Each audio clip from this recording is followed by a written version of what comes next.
Civilians में आपका स्वागत है।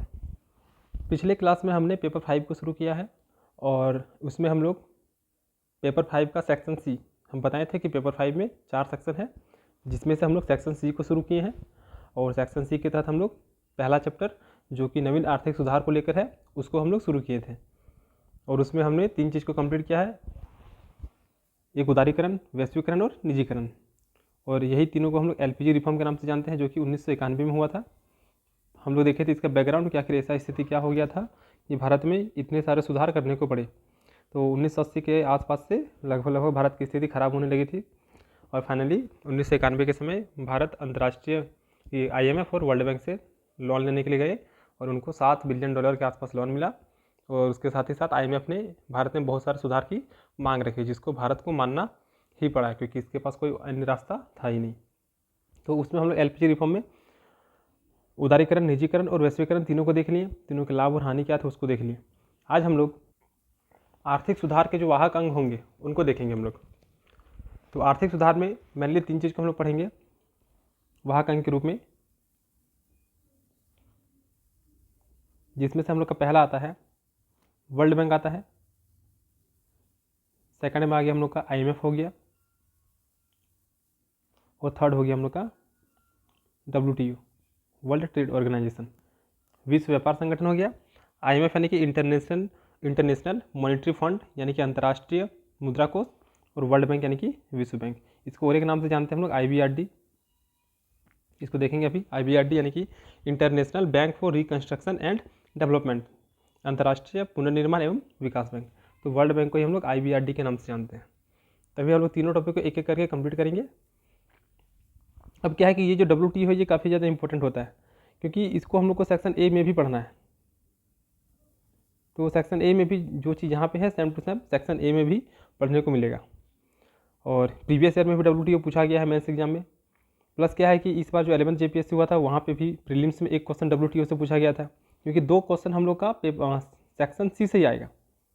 सेक्शन C से आएगा 2 क्वेश्चन प्रीलिम्स में, और मेंस में यहाँ से 2 क्वेश्चन आएगा, लेकिन हम लोग को बनाना होता है 1 क्वेश्चन मेंस में। मेंस का अगर बात करें तो मेंस में यहाँ से सेक्शन C से 2 क्वेश्चन आएंगे, जिसमें से हम लोग को 1 क्वेश्चन बनाना होता है, और ये 1 क्वेश्चन जो होता है ये 40 मार्क्स का होता है।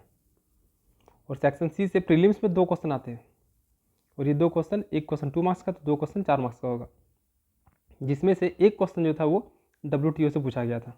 प्लस सेकंड क्वेश्चन क्या पूछा गया था, ये LPG रिफॉर्म कब हुआ था, तो 1991, यानी कहीं ना कहीं ये दोनों क्वेश्चन इसी चैप्टर से प्रीलिम्स से पूछा गया था 11th JPSC में। ये चैप्टर काफ़ी ज़्यादा इंपॉर्टेंट हो जाता है प्रीलिम्स के लिए भी, और WTO मेंस में तो पूछा ही गया है, तो मेंस के लिए भी काफ़ी ज़्यादा इंपॉर्टेंट है।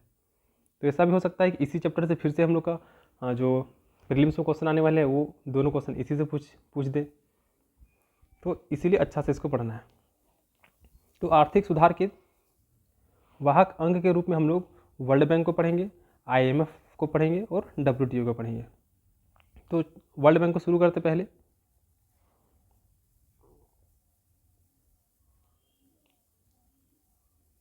वर्ल्ड बैंक यानी कि विश्व बैंक।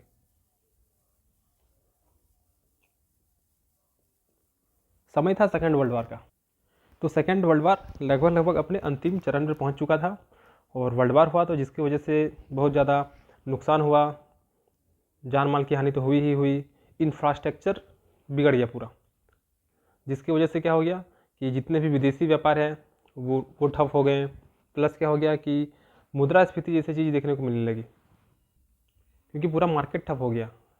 तो जायज़ सी बात है कि महंगाई बढ़ेगा, मुद्रास्फीति हम लोग पढ़ेंगे कि कैसे कैसे ये सारा चीज़ होता है। तो मौद्रिक सहयोग का महसूस होने लगा, यानी कि जब सेकेंड वर्ल्ड वॉर लास्ट होने वाला था तो सभी देशों को पैसे की आवश्यकता महसूस होने लगी, क्योंकि उस समय जो भी अंतर्राष्ट्रीय ऋण था उनका प्रवाह रुक गया था, प्लस जो भी व्यापार थे उनका प्रवाह रुक गया था। तो ऐसी स्थिति में एक कोई ऐसा संगठन अगर होता जो कि उसको उस टाइम पे ऋण दे सकता, तो कहीं ना कहीं वे काफ़ी अच्छे तरीके से अपना डेवलपमेंट कर सकते थे। तो उस समय उन लोग को महसूस हुआ कि एक कोई ऐसा मौद्रिक संगठन होना चाहिए जो कि इस प्रकार की स्थिति में हम लोग को दीर्घकालिक ऋण और कम ब्याज दर पर उपलब्ध करा सके। तो फाइनली 44 देशों के प्रतिनिधि, ध्यान देना 44 देशों के प्रतिनिधि ने मिलकर 1944 में, 44 देश के प्रतिनिधि और 1944 में अमेरिका के ब्रिटेन वुड नामक एक जगह पर, ब्रिटेन वुड्स नामक एक जगह है ब्रेटन वुड्स अमेरिका में है। तो ब्रेटन वुड्स में एक समझौता होता है इन 44 देशों के प्रतिनिधि के साथ, और इसी समझौते को ब्रेटन वुड्स समझौते के नाम से जाना जाता है। और इसी समझौते के बाद 2 ठो अंतर्राष्ट्रीय मुद्रा बैंक का स्थापना किया जाता है, अंतर्राष्ट्रीय मुद्रा संगठन का गठन किया जाता है, जिसमें से पहला जो है वो हम लोग का है वर्ल्ड बैंक, और दूसरा हम लोग का हो जाएगा IMF। तो इन दोनों का गठन जुलाई 1944 में हुआ, यानी कि वर्ल्ड बैंक का गठन और IMF दोनों का एक साथ में गठन हुआ। और भारत जो थे वो इनके संस्थापक सदस्य के रूप में थे, यानी कि 44 देश में से एक देश भारत भी थे। इसके अलावा अमेरिका, यूनाइटेड किंगडम, ये सब देश भी इनमें शामिल थे। तो वर्ल्ड बैंक का गठन हो गया जुलाई 1944 में, और IMF का गठन भी हो गया जुलाई 1944 में। लेकिन जो IMF है ये कार्य करना शुरू करते हैं अपना ये 1 मार्च 1947 से IMF कार्य करना शुरू करता है। तो पहले हम लोग वर्ल्ड बैंक को देखते हैं। तो वर्ल्ड बैंक का गठन अब हो गया है सेकंड वर्ल्ड वॉर के समय। अब क्या है, वर्ल्ड बैंक का मुख्य कार्य क्या है कि जो भी इनके सदस्य देश है, और वर्तमान में अगर बात किया जाए तो वर्तमान में वर्ल्ड बैंक के सदस्य देशों की संख्या 189 है, ये ध्यान देना है। वर्ल्ड बैंक में वर्तमान में 189 सदस्य हैं। तो जो भी सदस्य देश है उन सभी सदस्य देशों को अपने देश में विकास करने के लिए लंबे समय तक यानी कि दीर्घावधि ऋण कम ब्याज दरों पर उपलब्ध कराएगा। और मुख्यतः जो वर्ल्ड बैंक होते हैं वे जो लोन देते हैं ये ऋण के फॉर्म पे नहीं देते, ये निवेश के फॉर्म पे देते हैं, ये ध्यान देना है। यानी कि ऋण तो देते हैं लेकिन निवेश के फॉर्म पे। मतलब क्या हो गया कि अगर भारत में कोई सड़क बनाना है तो वर्ल्ड बैंक क्या करेगा, इस सड़क में इन्वेस्ट कर देगा, निवेश कर देगा। बेनिफिट क्या होगा इससे कि अगर ये निवेश करेगा तो इस सड़क से जो भी टोल टैक्स या फिर जो भी कमाई होगा सरकार का, उसमें से वर्ल्ड बैंक का जो भी शेयर होगा इस सड़क को बनाने में वह उतना प्रॉफिट ले लेगा। तो वर्ल्ड बैंक मुख्यतः निवेश ऋण प्रदान करता है,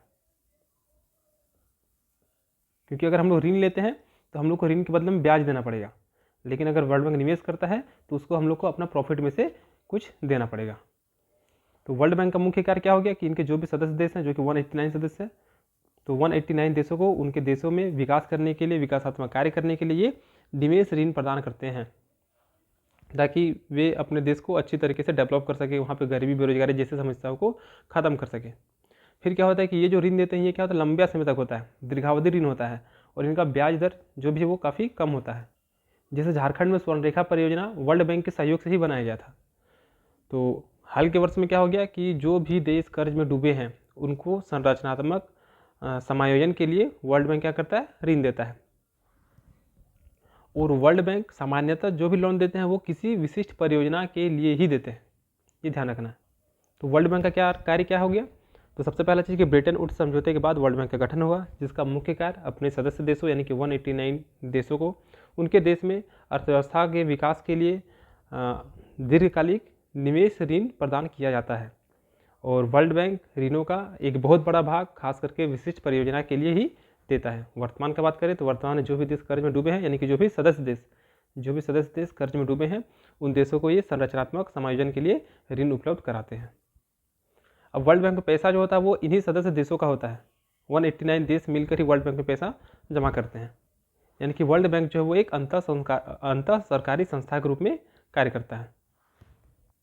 अब क्या है कि वर्ल्ड बैंक ऐसा नहीं कि अकेले एक है, वर्ल्ड बैंक के अंदर भी बहुत सारा चीज़ है। तो अगर वर्ल्ड बैंक का संरचना देखेंगे तो हमको ज़्यादा अच्छा से समझ में आएगा। तो वर्ल्ड बैंक खुद को छोड़कर इसमें हम लोग का आ जाता है अंतर्राष्ट्रीय विकास संघ आता है। एक तो वर्ल्ड बैंक हो गया, सेकंड आ गया हम लोग का अंतर्राष्ट्रीय विकास संघ यानी कि इंटरनेशनल डेवलपमेंट एसोसिएशन। देखिए पहला हो गया हम लोग का IBRD हो जाएगा, जिसको हम लोग वर्ल्ड बैंक के नाम से भी जानते हैं। दूसरा हम लोग का हो जाएगा इंटरनेशनल डेवलपमेंट एसोसिएशन यानी कि अंतर्राष्ट्रीय विकास संघ। सेकंड आ गया हम लोग का इंटरनेशनल डेवलपमेंट एसोसिएशन।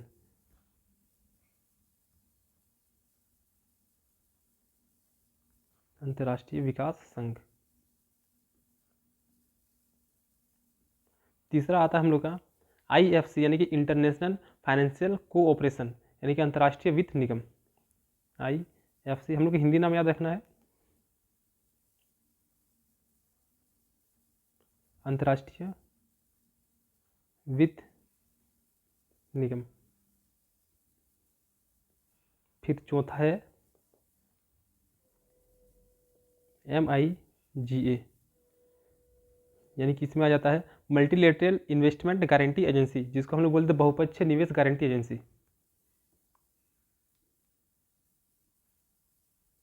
बहुपक्षीय निवेश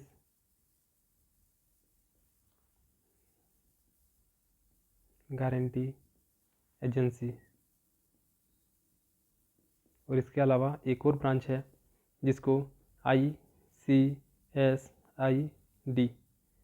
यानी कि international centre for settlement of investment disputes, यानी कि जो भी विवाद होता है उसको सामान्यतः इस यहाँ पे सुलझाया जाता है।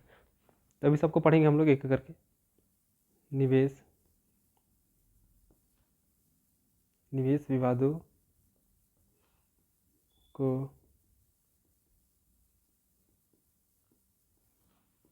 सुलझाने के लिए अंतर्राष्ट्रीय संस्था, अंतर्राष्ट्रीय केंद्र।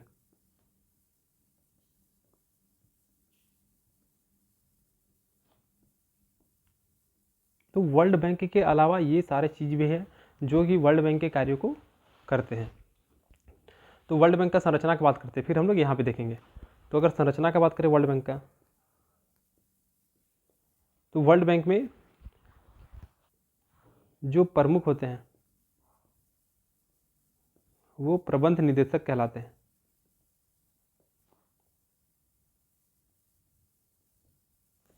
इसके अलावे और भी 24 सदस्य होते हैं, यानी कि एक तो प्रमुख होंगे प्लस क्या होगा और भी 24 सदस्य होगा।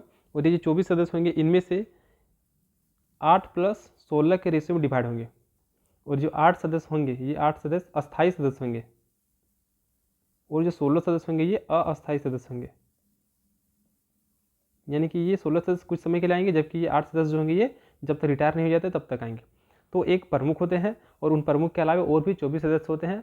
और इन 24 सदस्य में से डिवीजन कैसा होता है, 8 + 16 होता है, जिसमें से 8 सदस्य अस्थायी सदस्य होते हैं और 16 सदस्य अस्थायी सदस्य होते हैं। अगर वर्ल्ड बैंक की बात किया जाए तो इसमें बहुत सारा एजेंसी सम्मिलित है, बहुत सारा समूह है, जैसे कि ये सारा चीज़ हो गया अंतर्राष्ट्रीय विकास संघ, अंतर्राष्ट्रीय वित्त निगम, अंतर्राष्ट्रीय बहुपक्षीय निवेश गारंटी एजेंसी, और निवेश विवादों को सुलझाने के लिए अंतर्राष्ट्रीय केंद्र हो गया। तो अब एक एक को हम लोग देखते हैं यहाँ पे। तो पहला हम लोग का है IBRD, यानी कि international bank of reconstruction and development, जिसको हम लोग शॉर्ट में IBRD बोलते हैं। अगर हिंदी की बात किया जाए तो अंतर्राष्ट्रीय पुनर्निर्माण एवं विकास बैंक के नाम से इसको जाना जाता है। IBRD के गठन की बात किया जाए तो इसी को हम लोग वर्ल्ड बैंक के नाम से जानते हैं, और इसका गठन IMF के साथ साथ हुआ था। अगर इसमें कंडीशन क्या है कि अगर कोई भी देश IMF का सदस्य बनता है, कोई भी देश अगर IMF का सदस्य बनता है तो वो ऑलरेडी IBRD का सदस्य भी बन जाएगा। और इसी प्रकार अगर कोई सदस्य देश IMF का सदस्यता छोड़ता है तो वह IBRD का सदस्यता से भी हट जाएगा। और इसका मुख्य कार्य क्या है, तो इसके नाम पे ही है कि IBRD यानी कि इंटरनेशनल बैंक फॉर रिकंस्ट्रक्शन, यानी कि पुनर्निर्माण करने के लिए ये लोग काम करेंगे। तो पुनर्निर्माण करने के लिए किसी भी सदस्य देश में पुनर्निर्माण का कार्य करने के लिए ये दीर्घकालिक ऋण उपलब्ध करवाते हैं।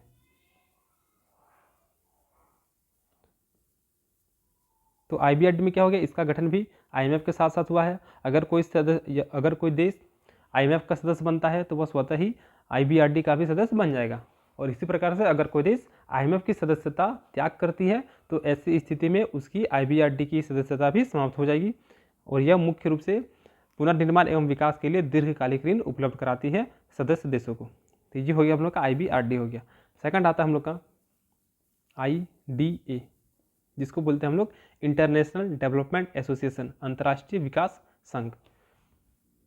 तो ये भी क्या है, वर्ल्ड बैंक का ही सहयोगी है, सहयोगी से अच्छा सहायक संस्था होगा। वर्ल्ड बैंक का ही सहायक संस्था के रूप में कार्य करता है। और ये क्या करता है कि रियायती ऋण नहीं, इसमें क्या होता है कि जो भी सदस्य देश हैं और अगर वह देश काफ़ी ज़्यादा निर्धन है तो ऐसी स्थिति में IDA जो लोन देता है उसमें किसी भी प्रकार का, जो भी ऋण देता है उसमें किसी भी प्रकार का ब्याज नहीं लगता है। ये ध्यान देना है कि IDA क्या करता है, सदस्य देश में जो राष्ट्र बहुत ज़्यादा निर्धन है, वहाँ की स्थिति बहुत ख़राब है, तो वे उन सभी देशों को लोन देने का कार्य करती है। और ये जो लोन देते हैं, जो ऋण देते हैं, उस पर किसी भी प्रकार का ब्याज नहीं लेता है। इसीलिए IDA को वर्ल्ड बैंक का रियायती ऋण देने वाली खिड़की भी कहा जाता है, सॉफ्ट लोन विंडो भी कहा जाता है IDA को। तो ये ध्यान रखना है कि वर्ल्ड बैंक का रियायती ऋण देने वाली खिड़की किसे कहा जाता है? तो IDA को कहा जाता है। इसका गठन का बात करें तो इसका गठन 1960 में हुआ है।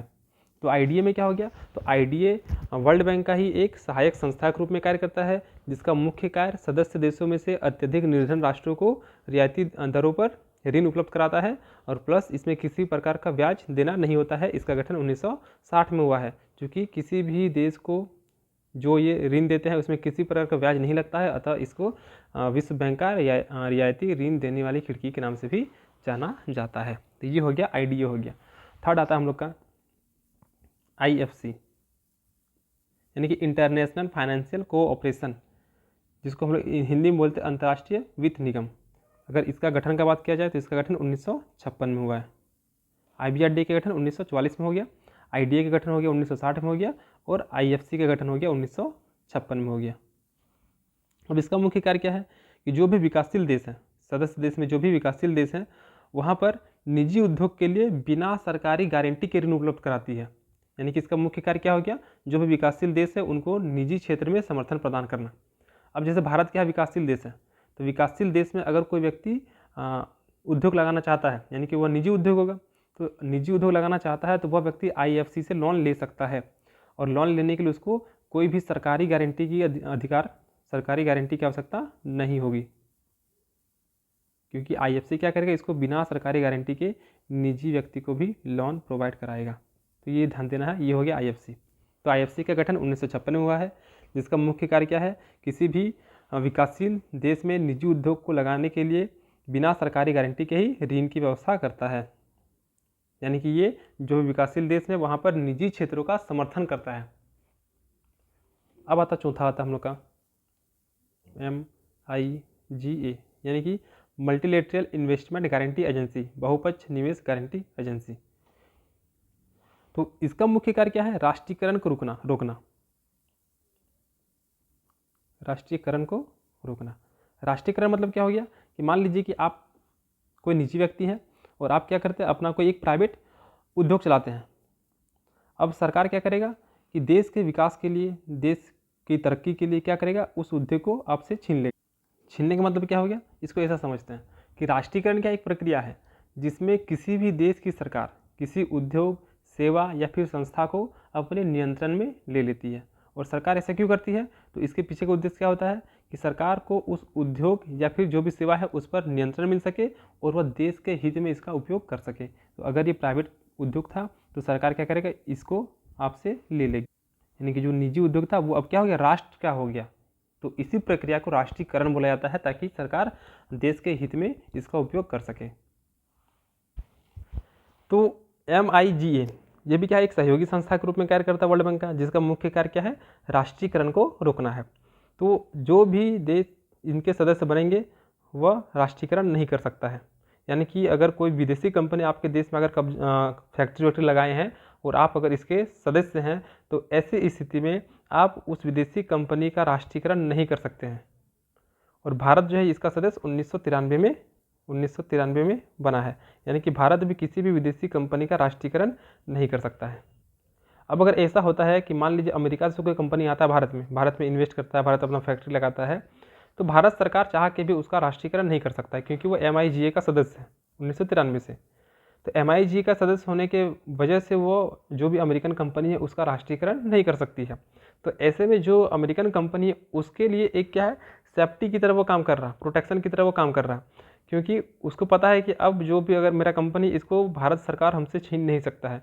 तो वो आराम से आएंगे, भारत में निवेश करेंगे और भारत के विकास में कहीं ना कहीं वे भी सहयोग प्रदान करेंगे। क्योंकि अगर कोई कंपनी आता है तो जाहिर सी बात है कि यहाँ के लोगों को भी रोजगार मिलेगा, और रोजगार मिलेगा तो निर्धनता, ये सारी चीज़ें खत्म भी होगी। तो कहीं ना कहीं इस कदम के बाद भारत में वैश्वीकरण और विदेशी निवेश को भी प्रोत्साहन मिला है। अब ये पांचवा चीज़ है हम लोग का, पांचवा है ICSID, यानी कि international centre for settlement of investment dispute, निवेश विवादों को सुलझाने के लिए अंतर्राष्ट्रीय केंद्र। यानी कि कोई भी विदेशी कंपनी अगर भारत में आकर निवेश करता है और इस निवेश के परिणाम स्वरूप क्या होता है कि कुछ विवाद उत्पन्न हो जाता है उस कंपनी के साथ या फिर उस देश के साथ, तो ऐसी स्थिति में जो भी इस देश के सदस्य बने हैं, जो भी इसके सदस्य बने हैं ICSID के, और जो भी निवेश से संबंधित जो भी आश्वासन दिया गया था तो उन सभी आश्वासन को पूरा करना ही पड़ेगा, और अगर ऐसा नहीं करता है तो ऐसे स्थिति में इनको जुर्माना देना पड़ेगा। लेकिन भारत क्या है, ICSID का सदस्य नहीं है। तो विश्व बैंक के अंतर्गत जो भी एजेंसी सम्मिलित है वो सब हम लोग कंप्लीट कर लिए, जिसमें IBRD 1944 में गठन हुआ है, IDA 1960 में गठन हुआ है, IFC का गठन 1956 में हुआ है, और MIGA तो भारत इसका सदस्य 1993 में बना है, जबकि ICSID का भारत सदस्य नहीं है। अब क्या है कि वर्ल्ड बैंक का कार्य क्या है, वर्ल्ड बैंक का कार्य, तो अगर कार्य की बात करें तो जो भी सदस्य देश हैं उन देशों में विकास योजनाओं के लिए वर्ल्ड बैंक दीर्घकालिक ऋण उपलब्ध कराता है। अब ये दीर्घकालिक कितना दीर्घकालिक होगा, तो ये दीर्घकाल जो है ये 5 से 20 साल तक का हो सकता है, यानी कि 5 से 20 साल तक उसको लोन प्रोवाइड, 5 से 20 साल तक का टाइम के लिए उसको लोन प्रोवाइड किया गया है। इसके बीच में वे अपने लोन को चुकता कर सकते हैं। और ऋण की मात्रा और ब्याज की जो दर होगी वो कौन डिसाइड करेगा, तो वर्ल्ड बैंक डिसाइड करेगा। और जैसा कि पहले से बता रहे हैं कि वर्ल्ड बैंक जो भी ऋण देता है वो किसी परियोजना विशेष के लिए ही देता है। अब सेकंड कंडीशन क्या है, सेकंड पॉइंट क्या है इसमें कि वर्ल्ड बैंक किसी भी राष्ट्र को जिस मुद्रा में ऋण देता है, फॉर एग्जांपल अगर वर्ल्ड बैंक भारत को डॉलर के रूप में लोन दिया है, जैसे कि देखे थे $7 बिलियन के आसपास IMF से लोन मिला था, वर्ल्ड बैंक से लोन मिला था 1991 के आसपास, तो अगर भारत को डॉलर के रूप में अगर लोन मिला है तो भारत जो वापस करेगा पैसा वर्ल्ड बैंक को वो भी डॉलर के रूप में ही वापस करेगा।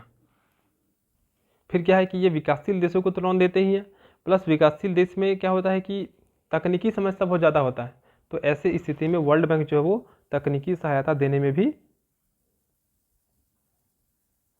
मदद करता है। तो वर्ल्ड बैंक विकासशील देशों को तकनीकी सहायता भी प्रदान करता है। चौथा पॉइंट हम लोग क्या बोल सकते हैं, तो चौथा पॉइंट क्या होगा कि जिन देशों में सदस्य राष्ट्र में से वैसे देश जो कि काफ़ी अच्छा है, काफ़ी डेवलप्ड हैं, वहाँ पर किसी भी चीज़ की कोई कमी नहीं है, तो ऐसी स्थिति में वह उन सभी देश के जो भी उद्योगपति हैं या फिर जो भी हैं उनको वैसे देश जो कि विकासशील हैं या फिर कम पूंजी वाले देश हैं उन सभी देशों में निवेश करने के लिए प्रोत्साहित करेंगे, ताकि विकसित देश के माध्यम से विकासशील देश में निवेश होगा और विकासशील देश में क्या होगा, आर्थिक समृद्धि होगा और गरीबी बेरोजगारी जैसी समस्या, भूखमरी कुपोषण जैसी समस्या खत्म होगी। पांचवा पॉइंट क्या होगा, तो वर्ल्ड बैंक का उद्देश्य क्या हो गया कि अंतर्राष्ट्रीय व्यापार में संतुलित वृद्धि को बनाए रखना, ताकि क्या होगा, ऐसा करने से क्या होगा कि पूरे देश का कल्याण होगा। अब अंतर्राष्ट्रीय व्यापार अगर पूरा संतुलित तरीके से चल रहा है तो फिर विदेश के सामान भी भारत को काफ़ी इजीली मिल जाएगा, भारत का सामान भी विदेश में जाके इजीली मिल सकता है, यानी कि कहीं ना कहीं हर लोगों का मार्केट बड़ा हो जाएगा। भारत अब सिर्फ भारत में ही अपना, भारत के लोग अब सिर्फ भारत में ही अपना प्रोडक्ट को नहीं बेचेंगे, बल्कि ये अपना प्रोडक्ट को विदेश में भी बेचेंगे, विदेशी लोग भी अपना प्रोडक्ट आके भारत में बेच सकते हैं। तो कहीं ना कहीं व्यापार बढ़ेगा, कहीं ना कहीं इसमें कंपटीशन बढ़ेगा और लाभ वहाँ के रहने वाले लोगों को होगा। छठा पॉइंट क्या होगा, तो जो वर्ल्ड बैंक होता है वो गारंटी प्रदान करने का भी काम करता है, और इसके द्वारा क्या होता है कि जो भी विकासशील देश हैं उन विकासशील देशों की ओर निजी विदेशी कंपनी क्या होता है, आकर्षित होते हैं, इसलिए इन विकासशील देशों में विदेशी निवेश भी बढ़ता है। तो मुख्य रूप से ये सारा वर्ल्ड बैंक का कार्य हो गया। ये सारा चीज़ आपको PDF में मिलेगा, इसके लिए आप लोग निश्चिंत रहिए। अब है वर्ल्ड बैंक का उद्देश्य क्या है, कार्य तो हो गया वाला, तो उद्देश्य क्या है, तो जैसे कि वर्ल्ड बैंक में अभी वर्ल्ड बैंक के टोटल 189 सदस्य हैं, यानी कि लगभग 185 से अधिक सदस्य देश हैं। तो जिसका प्राथमिक क्या है, प्राथमिक ध्यान क्या है, जो सर्वहारा गरीब लोग हैं और जो भारी तौर पर गरीब देश को सहायता करना, यानी कि वो सभी देश जो कि बहुत गरीब है, तो उन सभी देशों का मुख्य रूप से हेल्प करना वर्ल्ड बैंक का उद्देश्य है, जिसमें क्या होगा कि लोगों में निवेश करना मतलब क्या हो गया कि उनके स्वास्थ्य को सही करना, उनमें मौलिक शिक्षा विकसित करना, तो ये सारा चीज़ आ जाएगा। फिर सामाजिक विकास पर ध्यान केंद्रित करना, वातावरण का संरक्षण करना, इस पर भी ध्यान देना है, और इसके अलावे एक अस्थायी व्यापक आर्थिक परिवेश बनाना। इससे क्या होगा कि जो भी निवेश होगा वो दीर्घकालीन नियोजन के लिए ही होगा। तो कहीं ना कहीं वर्ल्ड बैंक मुख्य रूप से विकासशील परियोजना के लिए कार्य कर रहा है, प्लस जो भी गरीब देश हैं उन गरीब देशों में जो भी विकसित देश है उन विकसित देशों को जो भी विकासशील देश वहाँ पर निवेश करने के लिए प्रेरित करते हैं, प्लस जो भी सर्वहारा गरीब वर्ग हैं उन लोगों में निवेश करना, जैसे कि स्वास्थ्य, मौलिक शिक्षा या फिर सामाजिक विकास पर ध्यान देना, वातावरण का संरक्षण करना, तो ये सब मुख्य रूप से वर्ल्ड बैंक का उद्देश्य हो जाता है। तो इसी के साथ हम लोग का वर्ल्ड बैंक में जो भी चीज़ है वो खत्म होता है।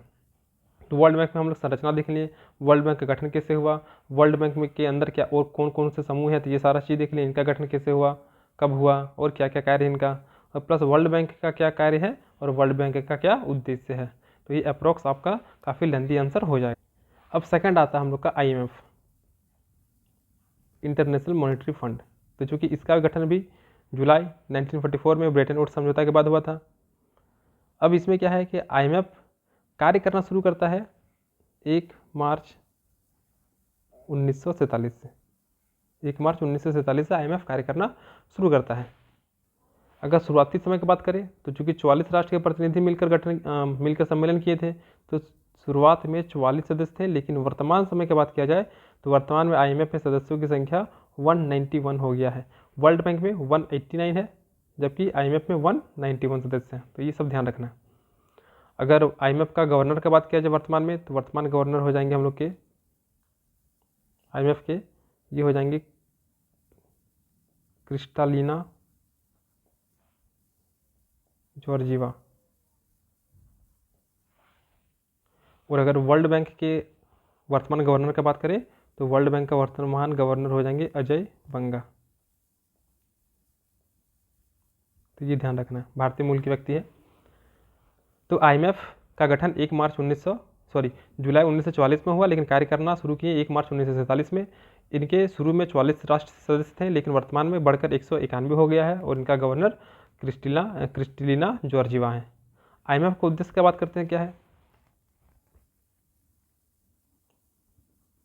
IMF का उद्देश्य क्या है, तो अंतर्राष्ट्रीय मौद्रिक सहयोग को प्रोत्साहित करना है, यानी कि जो भी गरीब देश हैं जहाँ पर पैसे की आवश्यकता है तो वहाँ पर पैसे से उनका सहयोग करना। इसके अलावा अंतर्राष्ट्रीय विनिमय स्थायित्व प्रदान करना, विनिमय दरों की स्थिरता को सुनिश्चित करना, जो भी व्यापार है व्यापार के प्रसार और उनको संतुलित विकास के लिए सुविधा प्रदान करना। जो भी सदस्य देश हैं उन सदस्य देशों की जो प्रतिकूल भुगतान संतुलन है उनको भी ठीक करने की जिम्मेदारी कहीं ना कहीं IMF के ऊपर ही है। तो इस प्रतिकूल भुगतान को ठीक करने के लिए कहीं ना कहीं उन सभी देशों को आर्थिक सहायता प्रदान करने का काम IMF ही करते हैं। प्रतिकूल भुगतान संतुलन मतलब क्या हो गया कि हम लोग क्या कर रहे हैं, अपने देश जैसे भारत का एग्जाम्पल लेते हैं, तो 1980 के आसपास देखे थे हम लोग। 1980 के आसपास क्या हो गया था कि भारत आयात बहुत ज़्यादा करने लगा था, मतलब कि विदेशों से सामान भारत बहुत ज़्यादा मंगा रहा है, लेकिन निर्यात काफ़ी कम कर रहा है। तो ऐसी स्थिति में यही स्थिति क्या कहलाता है, प्रतिकूल भुगतान संतुलन की स्थिति कहलाता है। हम लोग इसको सेक्शन A में पढ़ेंगे, वहाँ पे एक चैप्टर ये भुगतान संतुलन करके। तो IMF का उद्देश्य में एक ये भी है कि जो भुगतान संतुलन है, जो भी देश में प्रतिकूल भुगतान संतुलन है उसको ठीक करना, और इसको ठीक करने के लिए अस्थायी तौर पर आर्थिक सहायता प्रदान करना भी IMF का उद्देश्य है। अब IMF का संगठन किस प्रकार से, संरचना किस प्रकार से, इसको हम लोग देखते हैं।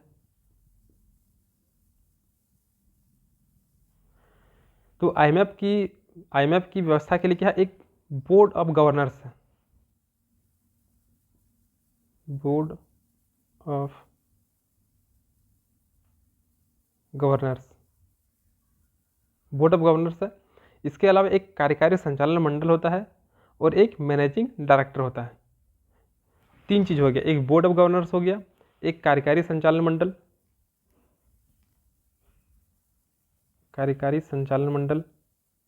जिसमें बहुत सारे लोग होते हैं, और तीसरा हो गया हम लोग का board of governors, managing director. आप लोग आराम से वीडियो को 1.5 गुना 2 गुना स्पीड में देखिएगा, इजीली हो जाएगा। तो 3 चीज़ हो गया, एक बोर्ड ऑफ गवर्नर्स हो गया, एक कार्यकारी संचालन मंडल हो गया, और तीसरा हो गया मैनेजिंग डायरेक्टर, जिसमें से सबसे ज़्यादा इंपॉर्टेंट रोल प्ले होता है बोर्ड ऑफ गवर्नर्स का। बोर्ड ऑफ गवर्नर्स सबसे ज़्यादा इंपॉर्टेंट होगा। इसमें क्या होता है कि टोटल अभी 191 सदस्य देश हैं, तो 191 देश क्या करते हैं, अपने देश से एक एक गवर्नर की नियुक्ति करते हैं, और यही सब गवर्नर आपस में मिलकर बोर्ड ऑफ गवर्नर्स का निर्माण करते हैं। फिर से बता रहे हैं, बोर्ड ऑफ गवर्नर्स हो गया, कार्यकारी संचालन मंडल हो गया, और मैनेजिंग डायरेक्टर हो गया, जिसमें सबसे इंपॉर्टेंट हो गया बोर्ड ऑफ गवर्नर्स हो गया। अब जितने भी सदस्य देश हैं, जैसे 191 अभी सदस्य हैं IMF में, तो 191 देश में से प्रत्येक देश क्या करते हैं, अपना एक गवर्नर का नियुक्ति करते हैं, और यही सभी गवर्नर मिलकर बोर्ड ऑफ गवर्नर्स का गठन करते हैं, बोर्ड ऑफ गवर्नर्स का निर्माण करते हैं। साथ ही साथ प्रत्येक देश क्या करता है, एक वैकल्पिक गवर्नर का भी गठन, वैकल्पिक गवर्नर को भी नियुक्त करते हैं, वैकल्पिक गवर्नर। तो जो वैकल्पिक गवर्नर होते हैं इनका मुख्य कार्य क्या होता है कि अगर गवर्नर एब्सेंट है तो ऐसी स्थिति में गवर्नर की अनुपस्थिति में जो वैकल्पिक गवर्नर होंगे वही क्या करेंगे, मतदान करेंगे, वही उनके कार्यभार को संभालेंगे। अब क्या होता है यहाँ पे वोट वैल्यू जो होता है वो भी अलग अलग होता है। तो ये कैसे डिसाइड होता है, तो किसी भी गवर्नर को कितना मताधिकार उसके देश से प्राप्त हुआ है, मतलब कि किसी भी गवर्नर को कितना मताधिकार मिलेगा वह उस देश के प्राप्त वोटों पर निर्भर करता है। अगर अमेरिका को उस देश में अधिक वोट मिला है तो ऐसी स्थिति में वहाँ के गवर्नर को अधिक पावर मिलेगा भारत के गवर्नर की तुलना में। और एक क्या होता है कि सभी गवर्नर को मिनिमम 250, यानी कि सदस्य मत 250 जो होता है वो सभी सदस्य को मिला हुआ होता है। इसके अलावे एक होता है क्या, SDR होता है, SDR मतलब हो गया विशेष आहरण अधिकार, स्पेशल ड्रॉइंग राइट्स, स्पेशल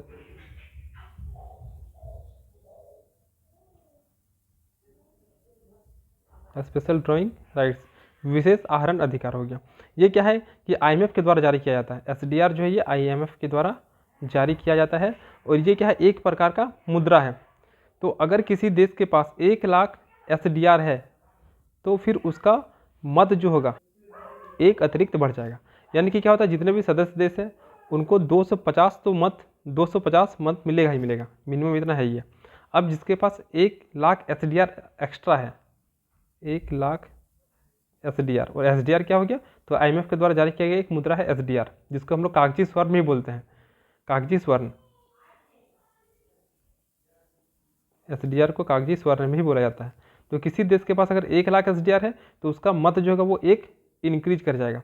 और इसी प्रकार से अगर 2 लाख होगा तो 2 मत इंक्रीज करेगा, 3 लाख होगा तो 3 मत इंक्रीज करेगा।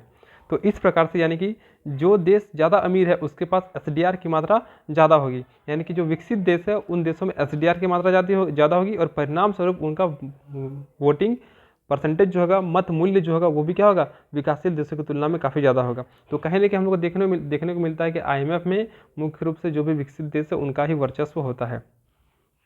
अगर इनका मीटिंग की बात करें तो बोर्ड ऑफ गवर्नर्स की मीटिंग 1 साल में एक बार निश्चय ही होनी चाहिए, और जो बोर्ड ऑफ गवर्नर्स होगा इनको कार्यवाही के संबंध में पूरा अधिकार भी प्राप्त होता है।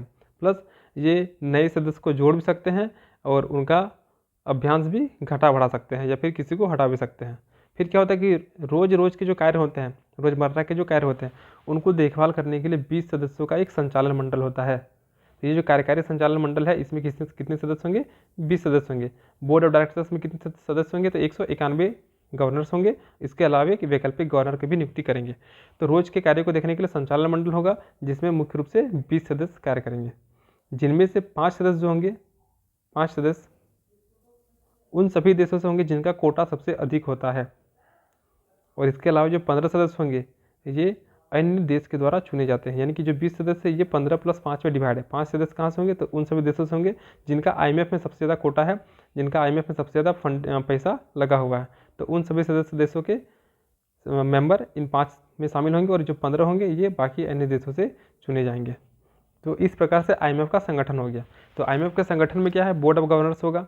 बोर्ड ऑफ गवर्नर्स में कौन कौन होंगे, तो जो भी सदस्य देश है उन सभी सदस्य देश में से प्रत्येक देश अपने देश से एक गवर्नर का नियुक्ति करेंगे। इसके अलावा एक वैकल्पिक गवर्नर की भी नियुक्ति करेंगे। और जो गवर्नर होगा, जो वैकल्पिक गवर्नर होगा वो मुख्य रूप से गवर्नर के एब्सेंट में उनके कार्य को करेंगे। कार्यकारी संचालन मंडल का बात करें तो कार्यकारी संचालन मंडल का कार्य क्या है, तो रोजमर्रा के जो भी कार्य है उनको देखने के लिए 20 सदस्यों का एक संचालन मंडल का गठन किया जाता है, जो कि 5 + 15 में डिवाइड होता है। और 5 कौन कौन होंगे, तो ये 5 सदस्य उन सभी देशों से चुन कर आएंगे जिनका सबसे ज़्यादा IMF में पैसा लगा हुआ है। इसके अलावा जो 15 सदस्य होंगे ये बाकी देशों से चुनकर आएंगे। और IMF में वोटिंग क्या है, तो सभी सदस्य देशों को 250 मत तो हासिल है ही।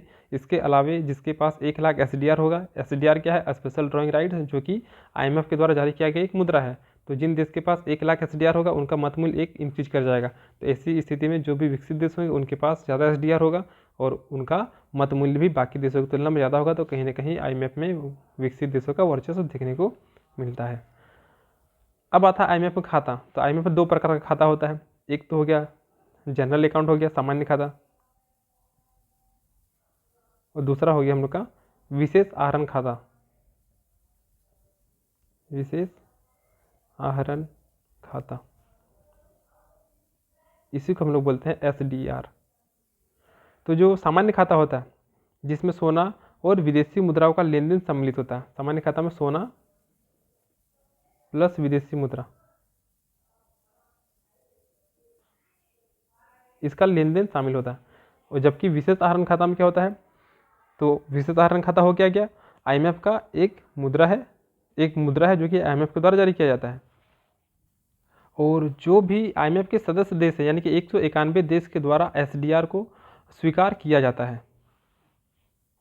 यह क्या है कि एक सुरक्षित और स्थिर मुद्रा है जो कि अंतर्राष्ट्रीय व्यापार और वित्तीय लेन देन के लिए काफ़ी ज़्यादा उपयुक्त है।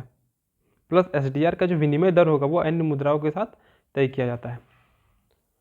अब इसमें क्या है कि 1971 तक बात करें, अगर 1971 तक, तो 1971 तक IMF के द्वारा जो भी सहायता राशि किसी भी देश को दिया जाता था वो मुख्य रूप से डॉलर के रूप में दिया जाता था, 1971। लेकिन 1971 के बाद से IMF का समस्त लेन देन SDR के रूप में होने लगा, यानी कि विशेष आहरण खाता के विशेष आहरण अधिकार यानी कि स्पेशल ड्रॉइंग राइट्स के रूप में व्यक्त किया जाने लगा। और इस SDR में वर्तमान समय में 5 देश की मुद्रा को अपनाया गया है, और ये सामान्यतः चीन हो गया, चीन का जो युआन हो गया। SDR में 5 देश की मुद्रा को शामिल किया गया, युआन, फिर यूरो, येन, पाउंड और डॉलर। इन सभी मुद्रा को SDR के अंतर्गत शामिल किया गया है, यानी कि IMF के द्वारा इन मुद्रा में से किसी भी मुद्रा में आपको लोन दिया जा सकता है, डॉलर में, पाउंड में, येन में, यूरो में या फिर युआन में। और ध्यान देना कि SDR को ही कागजी स्वर्ण कहा जाता है।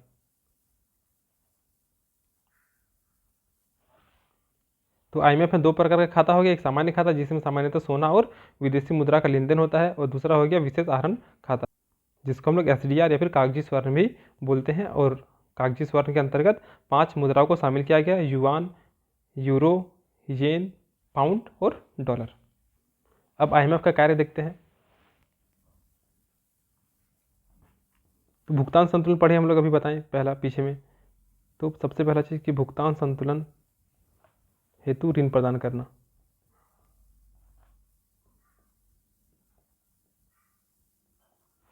सेकंड क्या हो जाएगा कि अलग अलग अर्थव्यवस्थाओं को मूल्यांकन करके कि उसकी अर्थव्यवस्था किस प्रकार से ग्रो कर रही है या फिर नहीं कर रही है, तो उसका रिपोर्ट प्रकाशित करना। इसके अलावा जो सदस्य देश हैं उनको रियायती दर पर ऋण प्रदान करना, और तकनीकी सहायता भी उनको देना, और प्लस उनको यूज कैसे करना यानी कि प्रशिक्षण, यानी कि तकनीकी सहायता के साथ साथ प्रशिक्षण देना। यानी कि IMF का मुख्य कार्य क्या हो गया, तो भुगतान संतुलन हेतु ऋण प्रदान करने के साथ साथ विभिन्न अर्थव्यवस्थाओं का मूल्यांकन रिपोर्ट जारी करना, इसके साथ ही साथ जो भी सदस्य देश हैं उनको रियायती दरों पर ऋण प्रदान करना, और उन्हीं के साथ तकनीकी सहायता और प्रशिक्षण भी प्रदान करना IMF का मुख्य कार्य के रूप में माना गया है। तो ये होता है हम लोग का IMF खत्म हो गया। तो उम्मीद है कि IMF का गठन किस प्रकार से है और क्या क्या कार्य है वो भी समझ में आया होगा। अब आता है हम लोग का आगे थर्ड चीज, वर्ल्ड ट्रेड ऑर्गेनाइजेशन, जिसको हम लोग WTO के नाम से जानते हैं, विश्व व्यापार संगठन।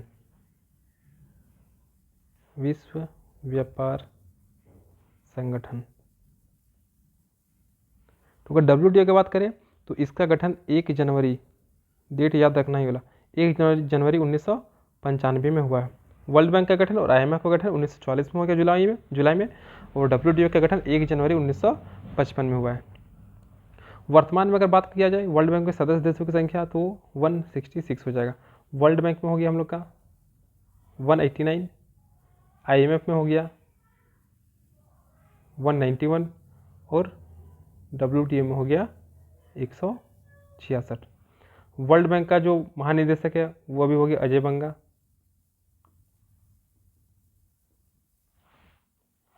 IMF के वर्तमान गवर्नर हो गए क्रिस्टलिना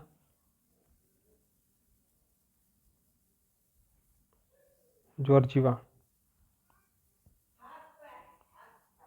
और WTO के बाद तो WTO के जो महानिदेशक है उनका नाम है Ngozi Okonjo. Iweala, Ngozi Okonjo Iweala, जो कि अफ्रीका की रहने वाली है। तो ये सब नाम एग्जाम के टाइम एक बार फिर से गूगल करके देख लेना है कि चेंज हुआ है कि नहीं हुआ है, क्योंकि करंट में पूछ सकता है ये सब नाम। तो WTO, जिसको हम लोग वर्ल्ड ट्रेड ऑर्गेनाइजेशन, विश्व व्यापार संगठन के नाम से भी जानते हैं, जिसका गठन मुख्य तौर पर 1 जनवरी 1995 को किया गया। वर्तमान में इनकी सदस्य देशों की संख्या 166 है और इसका गठन मुख्य रूप से उरुग्वे दौर के वार्ता, WTO का गठन जो था ये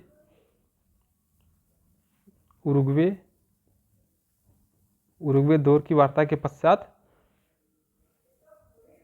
डंकल प्रस्ताव के तहत हुआ था। सर और सर डंकल थे, तो उन्हीं के नाम पर डंकल प्रस्ताव के बाद 1 जनवरी 1995 को हुआ था। और वर्तमान में इनके जो महानिदेशक है वो नगोजी ओकोंजो इवेला है, जो कि अफ्रीका की रहने वाली है।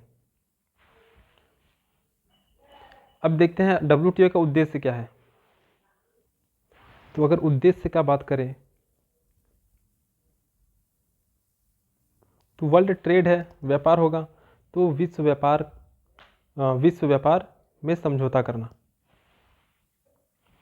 पहला हो गया विश्व व्यापार समझौते करना, यानी कि व्यापार से संबंधित जो भी समझौता होगा वो सामान्य तौर पर WTO के माध्यम से किया जाएगा। सेकंड क्या हो जाएगा कि इसमें हर प्रकार से समझौता होगा, बहुपक्षीय समझौता होगा, प्रशासन, परिचालन, जो भी सुविधा है उन सब से संबंधित होगा। अगला क्या हो जाएगा कि व्यापार, प्रशुल्क या फिर जो भी उत्पादन विवाद है, यानी कि व्यापार से संबंधित जो भी विवाद उत्पन्न होते हैं उन सभी विवादों को दूर करना। हम लोग जब सेक्शन ए में कृषि पढ़ेंगे तो हम लोग वहाँ पे देखेंगे कि कृषि को लेकर बहुत ज़्यादा विवाद उत्पन्न होता है भारत और चीन के साथ, खास करके विकसित देश के द्वारा। तो ऐसी स्थिति में उन सभी विवादों को WTO में लाया जाता है और WTO में सॉल्व करने का प्रयास किया जाता है। फिर क्या है कि जो भी आर्थिक नीति है, तो आर्थिक नीति के निर्माण में IMF तथा विश्व बैंक को सहयोग देना WTO का मुख्य उद्देश्य है। अब WTO का संरचना की बात करें तो उद्देश्य में क्या क्या होगा एक बार देख लेते हैं। सबसे पहला कि विश्व व्यापार समझौता करना, जो भी व्यापार से संबंधित जो भी समझौते हैं उनको करना, प्लस कि व्यापार का जो समझौता है वो एक पक्षीय नहीं होगा, बहुपक्षीय होगा, यानी कि सभी तरीके से उनका समझौता किया जाएगा। जो भी व्यापार को लेकर जो भी समस्या होगा, चाहे वो प्रशुल्क होगा या फिर व्यापार से संबंधित कोई भी अगर विवाद उत्पन्न होता है, तो उन विवादों को सोल्व करने के लिए भी मंच तैयार करना WTO का मुख्य कार्य होगा। प्लस वैश्विक आर्थिक नीति के निर्माण में IMF और वर्ल्ड बैंक को सहयोग प्रदान करना भी WTO का कार्य होगा। संरचना की बात करते हैं तो संरचना में क्या होता है, पहला एक मंत्री स्तरीय सम्मेलन होता है, मंत्री स्तरीय सम्मेलन।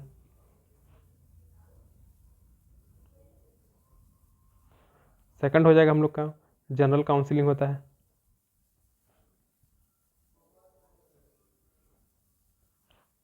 थर्ड आ गया विवाद निपटान निकाय।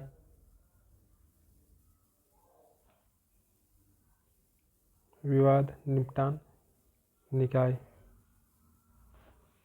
चौथा व्यापार नीति समीक्षा निकाय, व्यापार से संबंधित सारे मामलों को देखेंगे।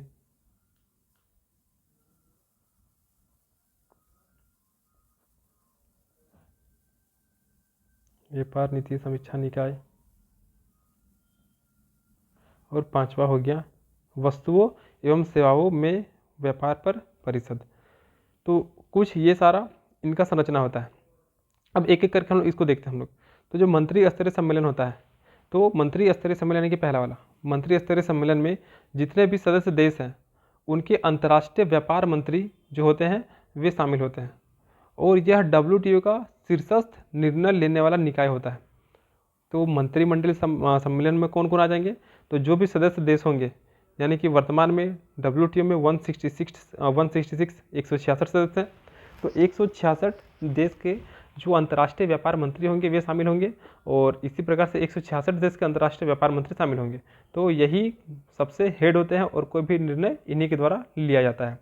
कोई भी रणनीति, कोई भी दिशा तय करना है या फिर अपने अधिकार के क्षेत्र में समझौते से संबंधित कोई मुद्दा है, तो इन सभी पर निर्णय लेने की जिम्मेदारी मंत्री स्तरीय सम्मेलन में ही होता है, और यह सम्मेलन प्रत्येक 2 वर्ष में आयोजन किया जाता है। तो ये हो गया मंत्री स्तरीय सम्मेलन। दूसरा है जनरल काउंसिलिंग। तो दूसरा जनरल काउंसिल में क्या होता है कि इसमें भी जो भी सदस्य देश हैं उनके वरिष्ठ प्रतिनिधि, और ये जो वरिष्ठ प्रतिनिधि होंगे ये राजदूत स्तर के होने चाहिए, राजदूत स्तर के होने चाहिए। तो जनरल काउंसिल में सभी सदस्य देशों के वरिष्ठ प्रतिनिधि जो कि राजदूत स्तर के होते हैं वे शामिल होते हैं, और यह WTO के जो रोजाना कारोबार होता है प्लस उनका प्रबंधन, तो इन सभी की देख रेख के लिए ये जनरल काउंसिल क्या होता है, जिम्मेदार होता है। और अगर व्यवहार में बात किया जाए तो व्यवहार में ज़्यादातर मामलों का फैसला करने वाला मुख्य अंग कौन हो गया, जनरल काउंसिल ही हो गया। तो जनरल काउंसिल में क्या हो गया, तो इसमें सभी देशों के वरिष्ठ प्रतिनिधि जो कि राजदूत स्तर के होते हैं शामिल होते हैं, और इनका मुख्य कार्य क्या हो गया, तो रोजाना कारोबार और प्रबंधन की देखरेख करने की जिम्मेदारी इन्हीं के हाथों होती है। अब है तीसरा, विवाद निपटान निकाय। तो विवाद निपटान निकाय नाम से पता चल रहा है कि विवाद को खत्म करेगा। तो अगर कोई भी देश के, यानी कि कोई भी देश मतलब क्या, 166 देश जो इनके सदस्य हैं, तो 166 देश के बीच में अगर व्यापार से संबंधित किसी भी प्रकार का विवाद उत्पन्न होता है, तो हम लोग इसी निकाय के पास, यानी कि विवाद निपटान निकाय के पास ही हम लोग न्याय की मांग कर सकते हैं, और इन्हीं के माध्यम से सभी विवादों का निपटारा किया जाएगा। चौथा, व्यापार नीति समीक्षा निकाय। तो इसमें भी क्या होता है कि WTO के सभी सदस्य देश होते हैं, और यह उरुग्वे राउंड के बाद बने व्यापार नीति समीक्षा तंत्र की देखभाल करते हैं, और सभी सदस्य देशों को व्यापार नीतियों की आवधिक समीक्षा भी मुख्य रूप से व्यापार नीति समीक्षा निकाय के द्वारा किया जाता है। और पांचवा हम लोग का था वस्तुओं एवं सेवाओं में व्यापार पर परिषद। तो ये है वस्तुओं एवं सेवाओं में व्यापार पर परिषद। तो इसका मुख्य कार्य क्या हो गया, तो ये जनरल काउंसिल जो होता है, जनरल काउंसिल मतलब क्या, कि जहाँ पर सभी सदस्य देश के वरिष्ठ प्रतिनिधि होते हैं, और वो रोजमर्रा के कार्य को देखते हैं, प्रबंधन के कार्य देखते हैं। तो जो जनरल काउंसिल के जो सदस्य होते हैं, तो वो जनरल काउंसिल के जनादेश की तरह कार्य करता है। कौन, तो वस्तुओं एवं सेवाओं में व्यापार परिषद जो होता है, ये जनरल काउंसिल के जनादेश के तहत काम करता है, और इसमें सभी देश शामिल होते हैं, सभी सदस्य देश शामिल होते हैं। ये वस्तु और सेवा में व्यापार पर हुए आम और विशेष समझौते का विवरणों की समीक्षा के लिए एक अलग से तंत्र प्रदान करती है, यानी कि जो भी समझौता है उनके विवरण के लिए ये अलग से तंत्र प्रदान करती है, जिसमें शामिल कौन होते हैं, तो जो भी जनरल काउंसिल के जनादेश होते हैं, जनरल काउंसिल के जो सदस्य होते हैं वही, और उन्हीं के जनादेश के तहत काम करती है। तो ये हो गया WTO का संरचना, जिसमें हम लोग 5 स्तर देखें। मंत्री स्तरीय सम्मेलन जो कि वर्ष में दो साल में एक बार होता है। इसमें सभी सदस्य देश के अंतर्राष्ट्रीय व्यापार मंत्री शामिल होते हैं, और यह शीर्षस्थ निर्णय लेने वाला संस्था हो गया। जनरल काउंसिल ये रोजमर्रा के कार्यों को देखते हैं, उनके प्रबंधन को कार्यों को देखते हैं। फिर विवाद निपटान निकाय हो गया, यानी कि अगर विवाद उत्पन्न होता है किसी भी सदस्य देश के बीच में व्यापार से संबंधित, तो उसका निपटारा किया जाएगा। व्यापार नीति समीक्षा निकाय, तो ये क्या करते हैं कि मुख्य रूप से व्यापार नीति की समीक्षा करने का कार्य इसी संस्था के पास या फिर इसी निकाय के पास है। अब हम लोग देखते हैं आगे WTO का क्या कार्य है। वर्ल्ड ट्रेड ऑर्गेनाइजेशन, विश्व व्यापार संगठन का क्या कार्य है। तो पहला हो गया कि जो भी आयात प्रशुल्क है या फिर अन्य व्यापार बाधाएं, उनको समाप्त करना है, उनमें कमी लाना है, और कमी लाने के लिए वार्ता करना, या फिर अंतर्राष्ट्रीय व्यापार को संचालित करने के लिए जो भी नियम होंगे उन नियमों पर सभी सदस्य राष्ट्रों के लिए सहमति बनाना। यानी कुल मिला के व्यापार से संबंधित जो भी बाधा उत्पन्न हो रही उन बाधाओं को खत्म करना, प्लस ये अगर सभी मिलकर कोई नियम बनाते हैं तो उस नियम पर सभी को सहमत करने का कार्य भी WTO का है। सेकंड की बात करें तो वस्तु और सेवा व्यापार, इसके साथ ही साथ व्यापार संबंधित बौद्धिक संपदा अधिकार से संबंधित अगर विश्व व्यापार संगठन में सहमति प्राप्त जो भी नियम कानून है उनकी निगरानी करना और प्रशासन, मतलब उसको लागू भी कराने की जिम्मेदारी WTO के हाथों ही है। जो भी सदस्य देश हैं उनकी व्यापार नीति किस प्रकार से है उनकी समीक्षा करना, उनकी निगरानी करना। हम लोग पढ़ेंगे कृषि में कि भारत में एग्रीकल्चर में बहुत ज़्यादा सब्सिडी दिया जाता है, जिसकी वजह से जो विकसित देश है उनके माध्यम से लगातार भारत जैसे देशों यानी कि विकासशील देशों का विरोध किया जाता है। तो ये सारे विवाद मुख्य रूप से WTO के अंतर्गत ही सॉल्व किए जाते हैं। इसके अलावा अगर WTO का यानी कि विश्व व्यापार संगठन की कोई गतिविधि के लिए आर्थिक अनुसंधान है या फिर कोई आंकड़ों का आवश्यकता है तो ऐसी स्थिति में उन आंकड़ों का संग्रहण करना और उनका प्रसार करने का कार्य भी WTO का ही है। फिर लोगों को WTO की जो भी मिशन है और जो भी गतिविधि है उनके बारे में जानकारी देना भी WTO का कार्य हो जाता है। और आखिरी जो कि क्या हो गया कि अंतर्राष्ट्रीय व्यापार के मामले में जो भी विकासशील देश है वहाँ पर सरकारी अधिकारियों का क्षमता निर्माण करना भी WTO का ही कार्य के अंतर्गत आता है। तो इस प्रकार से हम लोग का WTO भी हो गया, खत्म हो गया। WTO क्या किस प्रकार से स्ट्रक्चर है, क्या कार्य है, उद्देश्य क्या है, ये सारा खत्म होता है। ये सारा चीज़ आपको PDF में लिखा हुआ मिलेगा, तो आप लोग वहाँ से इसको ईजिली पढ़ सकते हैं। अब आगे आता हम लोग का भारत में विदेशी निवेश।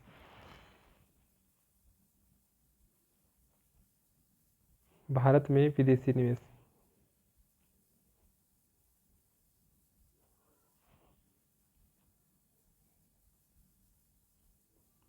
तो इसमें मुख्य रूप से हम लोग पढ़ेंगे कि FDI को भी पढ़ेंगे हम लोग, और ये FDI इस बार 11 JPSC में पूछा गया था, तो ये चैप्टर कुल मिला के बहुत ज़्यादा इंपॉर्टेंट हो जाता है।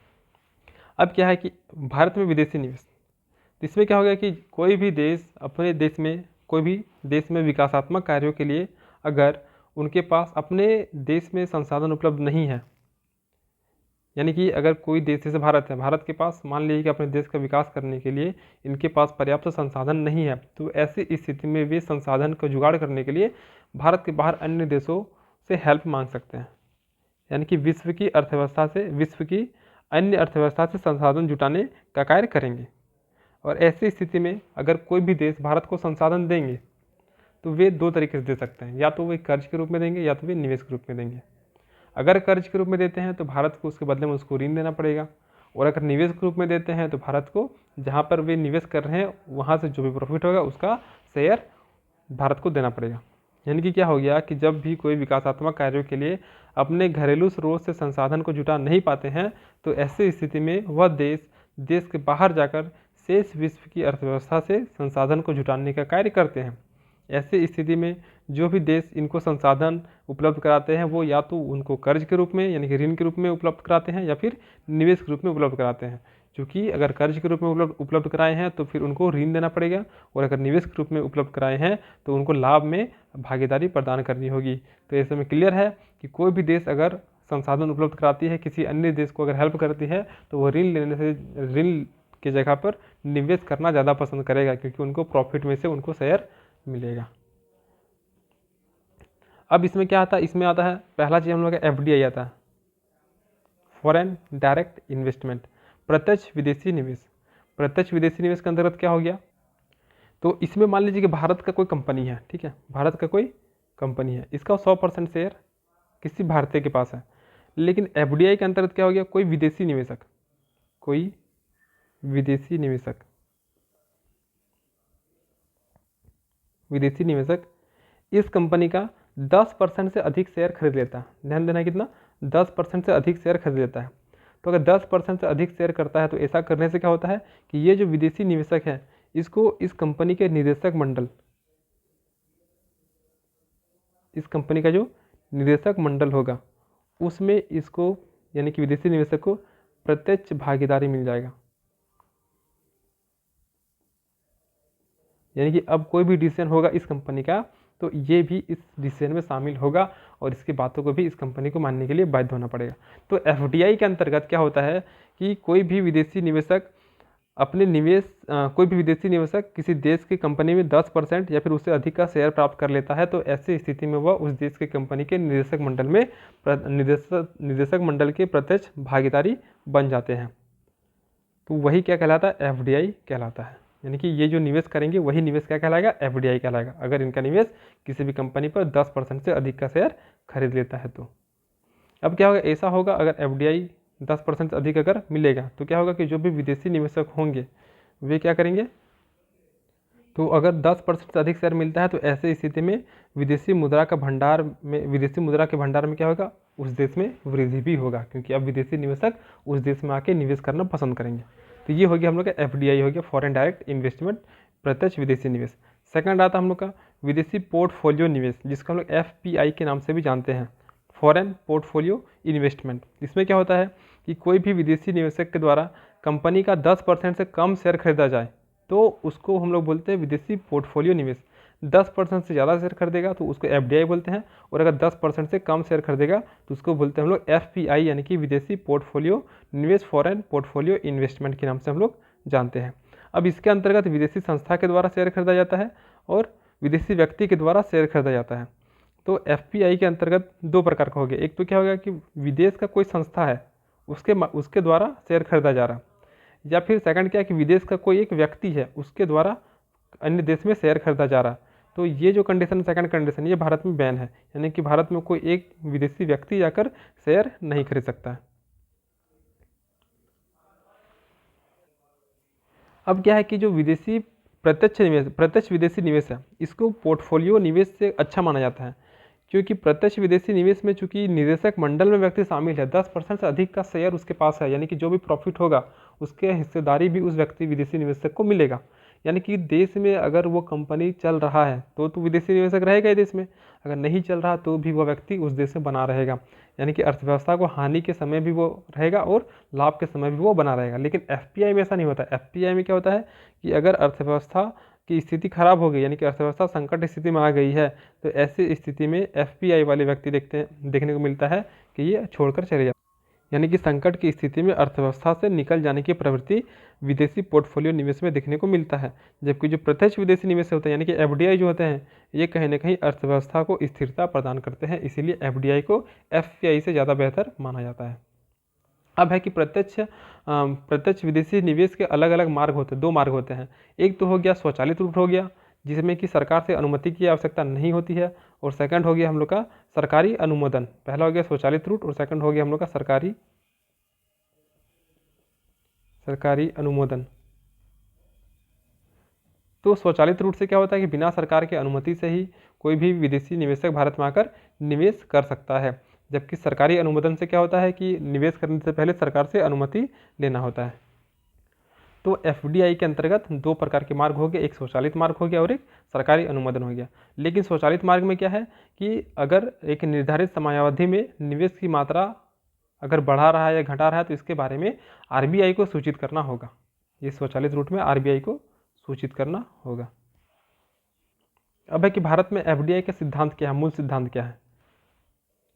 तो भारत में एफडीआई का जो प्रवाह होगा, उस प्रवाह के उद्देश्य से भारत के व्यापार क्षेत्र को 3 भाग में डिवाइड किया गया। पहला भाग हो जाएगा हम लोग का निषिद्ध क्षेत्र। निषिद्ध क्षेत्र इसमें क्या होता है कि इसमें एफडीआई नहीं मिलता है, एफडीआई प्राप्त करने से इसमें प्रतिबंधित है।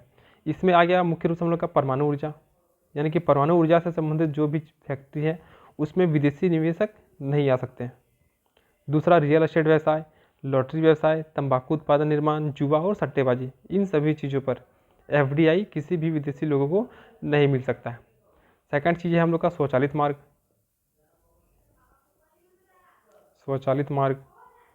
स्वचालित मार्ग में क्या है कि इसमें एफडीआई प्राप्त करने से पहले सरकार की अनुमोदन की आवश्यकता नहीं होती है, और इसमें मुख्य रूप से हम लोग का आ गया हवाई अड्डा आ गया, औद्योगिक पार्क का निर्माण हो गया, औद्योगिक पार्क, खनन हो गया, या फिर विनिर्माण हो गया, आईटी सेक्टर हो गया। तो इन सभी चीज़ों में सरकार की पूर्व अनुमति की आवश्यकता नहीं होती, यानी कि स्वचालित रूट से कोई भी एफडीआई इनमें पा सकता है। तीसरा हो गया सरकारी अनुमोदन मार्ग।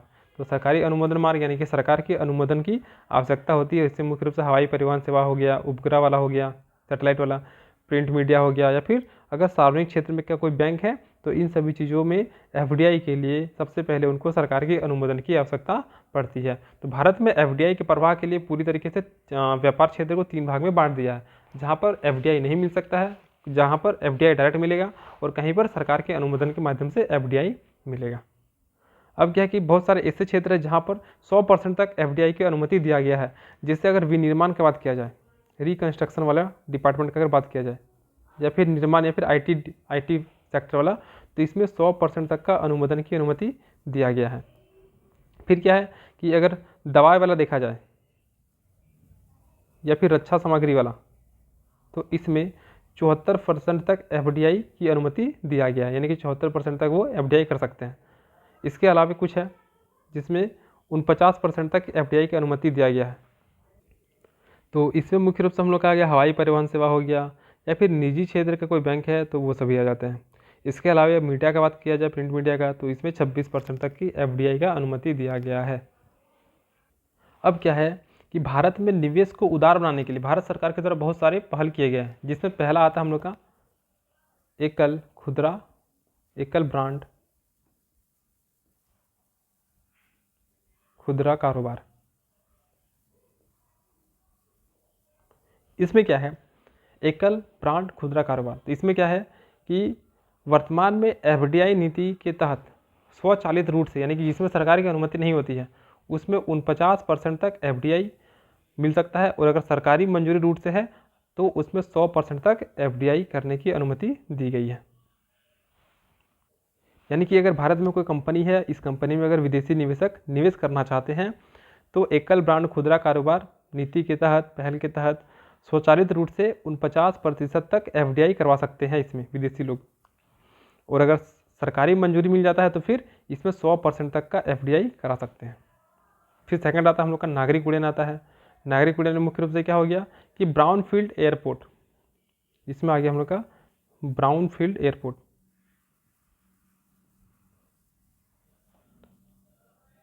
एक होता है ब्राउन फील्ड एयरपोर्ट और सेकंड हो गया हम लोग का ग्रीन फील्ड एयरपोर्ट। तो ब्राउन फील्ड एयरपोर्ट मतलब क्या हो गया कि जो पुराना हो चुका है, वो सभी एयरपोर्ट जो पुराना हो गया है, तो इन सभी एयरपोर्ट में ऑटोमेटिक रूट से, यानी कि बिना सरकार की अनुमति से 100% तक एफडीआई की अनुमति दिया गया। ऐसा क्यों किया गया? क्योंकि ऑलरेडी ये जो एयरपोर्ट है ये भारत सरकार से संभाल नहीं रही है, ये अपने घाटे में जा रही है। तो ऐसी स्थिति में इस एयरपोर्ट का 100% तक एफडीआई करवा सकता है कोई विदेशी लोग, और ताकि इसको वो प्रॉफिटेबल बिजनेस बना सके।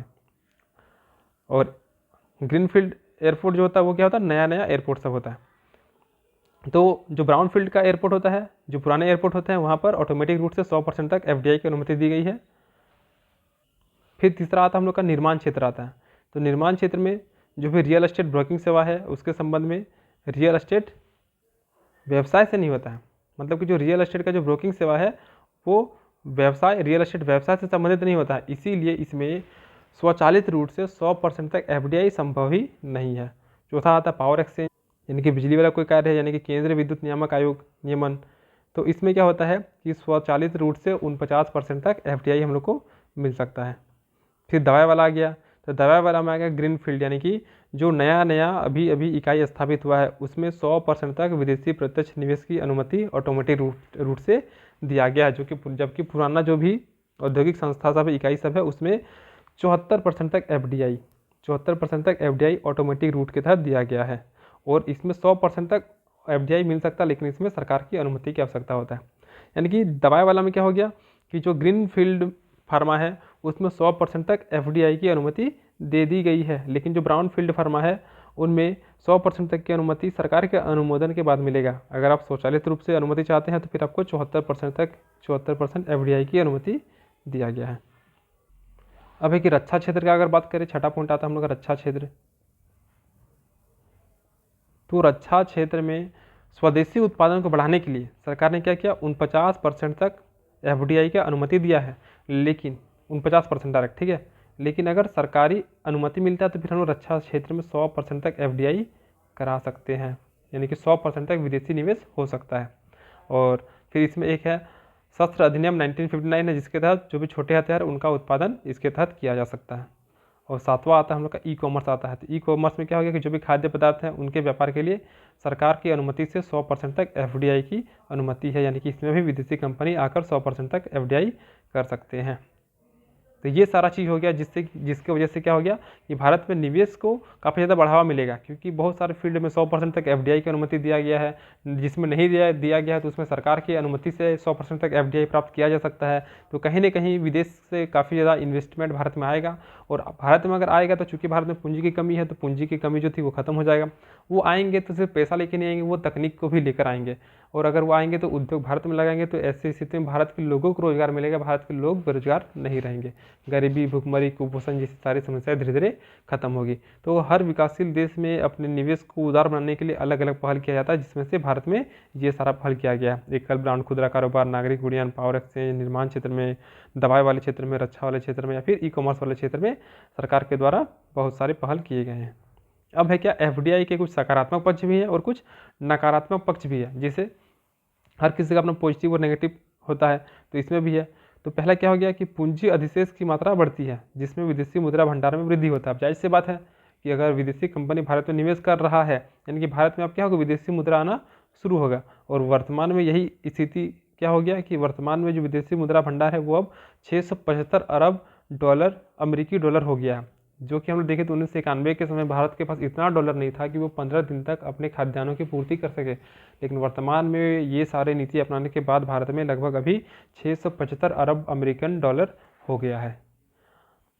फिर क्या है कि अर्थव्यवस्था में क्षमता निर्माण में वृद्धि होगा, क्योंकि अब विदेशी निवेशक भारत में आएंगे तो हम बताएं कि वे पैसा तो लेकर आएंगे प्लस वो तकनीक भी लेकर आएंगे, तो कहीं ना कहीं उनकी उत्पादन क्षमता में भी वृद्धि होगी और कहीं ना कहीं उनकी जो प्रोडक्ट होगी वो भी काफ़ी अच्छा होगा। परिणाम स्वरूप भारत में आर्थिक समृद्धि होगा। दो वर्ड है, आर्थिक समृद्धि और आर्थिक विकास, दोनों को हम लोग पढ़ेंगे। तो मान लीजिए बस क्या होगा कि कमाई काफ़ी ज़्यादा भारत में बढ़ेगा। इसके अलावा भारत में भी अपना उद्योग लगाएंगे तो रोजगार का भी सृजन होगा और गरीबी में कमी आएगी।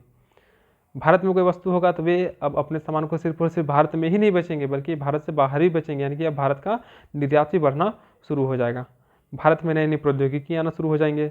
उसके बाद क्या हो जाएगा कि इसमें बहुत मुख्य तौर पर FDI जो लेते हैं ये बहुराष्ट्र कंपनी के द्वारा ही लिया जाएगा, क्योंकि उनके पास से बहुत ज़्यादा पैसा होता है। तो ऐसी स्थिति में अगर बहुराष्ट्रीय कंपनियां भारत में आएंगी तो इन कंपनियों को देखकर भारत की बहुत सारी कंपनियां उसके अकॉर्डिंग काम करेंगी और कहीं ना कहीं वह कंपनियां यानी कि भारत की कंपनियां भी बहुराष्ट्रीय कंपनियां बनने की ओर अग्रसर होंगे।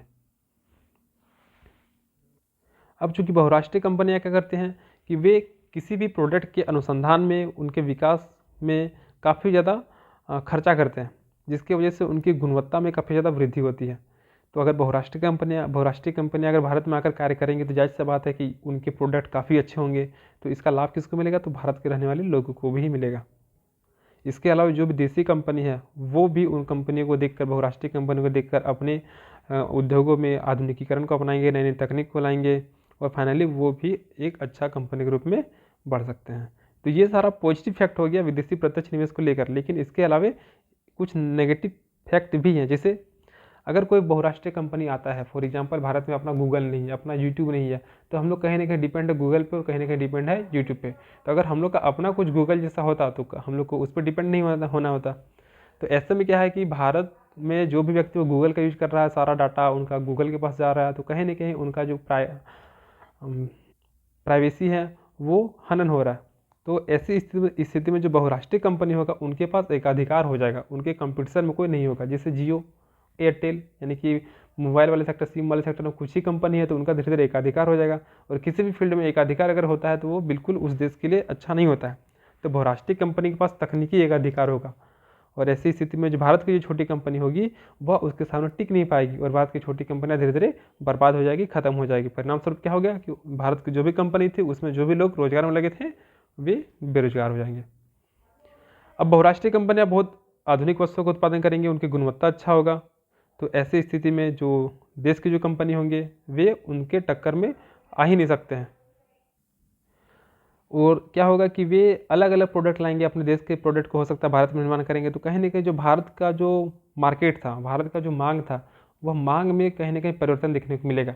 यानी कि धीरे धीरे हम लोग उन पश्चिमी सभ्यता यानी कि जो भी विदेशी कंपनी होंगे उनके जो भी प्रोडक्ट होंगे हम उन प्रोडक्ट को ज़्यादा यूज करने लगेंगे। क्यों? क्योंकि वो सस्ता में काफ़ी अच्छा क्वालिटी में हम लोग को मिलने लगेगा। और क्या हो जाएगा इस समय कि जो भी देसी कंपनी के जो भी उत्पाद हैं वो कहीं ना कहीं हम लोग नहीं खरीदेंगे और परिणाम स्वरूप वह कंपनी चौपट हो जाएगा। तो ये सारे कुछ विदेशी प्रत्यक्ष निवेश के नकारात्मक पक्ष के रूप में स्वीकार किया गया। और ध्यान रखिए क्वेश्चन FDI जो है ये इस बार के 11 JPSC में पूछा गया है, तो ये इंपॉर्टेंट है और रिपीटेशन होता है JPSC में, क्योंकि अभी हम लोग पढ़ेंगे राष्ट्रीय पढ़ेंगे जब सेक्शन A में तो देखेंगे कंटिन्यूसली 7th JPSC में 11th JPSC में पूछा गया है। तो रिपीटेशन होता है, तो हो ना हो आने वाले JPSC में भी ये सारे क्वेश्चन देखने को मिल सकते हैं। तो इसी के साथ FDI के साथ ही हम लोग का पहला चैप्टर खत्म होता है और पहला चैप्टर काफ़ी ज़्यादा इंपॉर्टेंट है। प्रीलिम्स से भी क्वेश्चन आ चुका है, पिछला JPSC में दोनों क्वेश्चन प्रीलिम्स का यहीं से आया, मेंस में क्वेश्चन FDI का पूछ दिया यहीं से। तो ये चैप्टर काफ़ी ज़्यादा इंपॉर्टेंट होता है। इसका PDF आपको टेलीग्राम पे मिल जाएगा और PDF के लिए आप लोग इस नंबर पे कांटेक्ट कर सकते हैं 6206193277। तो मिलते हैं अगली वीडियो के साथ, तब तक के लिए धन्यवाद।